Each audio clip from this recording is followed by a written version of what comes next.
Delhi. 18वां G20 शिखर सम्मेलन को लेकर भारत स्पष्टता के साथ दुनिया के सामने आया।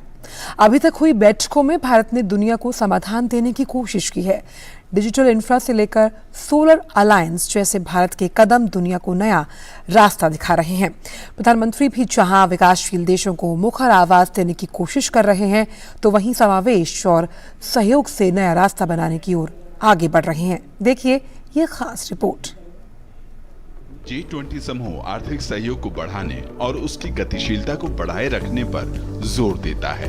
समूह को लेकर प्रधानमंत्री नरेंद्र मोदी का दृष्टिकोण सिर्फ वित्त, निवेश और व्यापार तक ही सीमित नहीं है, बल्कि वे भू राजनीतिक परिदृश्य में सहयोग और समावेश के दायरे को व्यापक बनाने की मंशा रखते हैं। प्रधानमंत्री कई मंचों पर दोहरा चुके हैं कि भारत की प्रगति दुनिया के लिए है। Innumerable cultural practices, from ancient traditions to the latest technology, India has something for everyone. With such diversity, India is an ideal testing lab for solutions.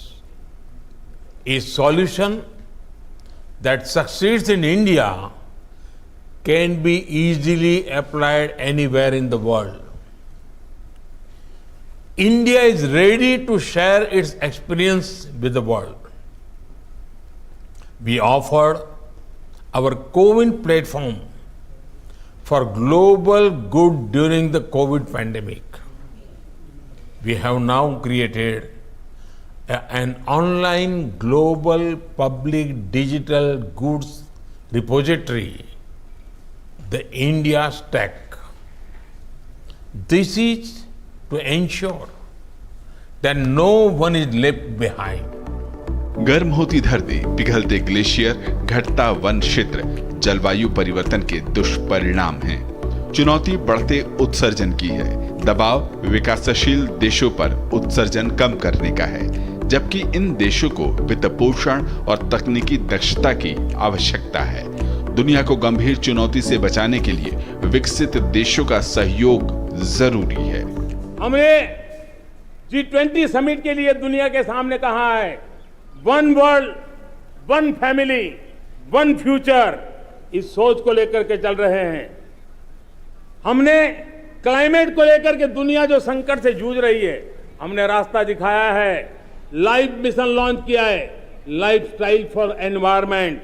हमने दुनिया के सामने इंटरनेशनल सोलर अलायंस बनाया और आज दुनिया के कई देश इंटरनेशनल सोलर अलायंस का हिस्सा बन रहे हैं।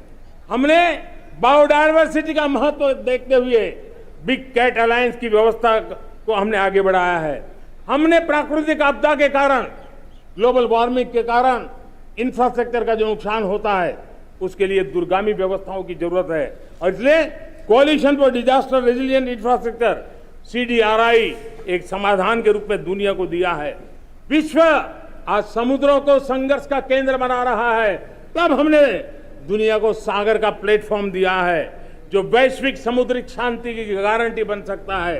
भारत आतंकवाद के किसी भी स्वरूप के खिलाफ है और मानवता के लिए इसे एक बड़ा खतरा मानता है। आतंक को सहयोग करने, उन्हें बढ़ावा देने वालों का पुरजोर विरोध भारत करता रहा है। इसके अलावा नई भू राजनीतिक परिस्थिति में प्रधानमंत्री नरेंद्र मोदी ने अंतर्राष्ट्रीय कानून का पालन करने, बातचीत और कूटनीति के जरिए मुद्दों को सुलझाने की पैरोकारी की है। आर्थिक अपराधों पर अंकुश लगाने, अपराधियों और भगोड़ों के प्रत्यार्पण को लेकर व्यवहारिक दृष्टिकोण अपनाए जाने की भी बात भारत ने की है। वहीं क्षेत्रीय विकास के लिए लोकतांत्रिक व्यवस्थाओं और प्रक्रियाओं के सुचारू होने और स्थिरता पर भी भारत का जोर रहा है। तो भारत की अध्यक्षता में G20 सदस्य देश विकास के कई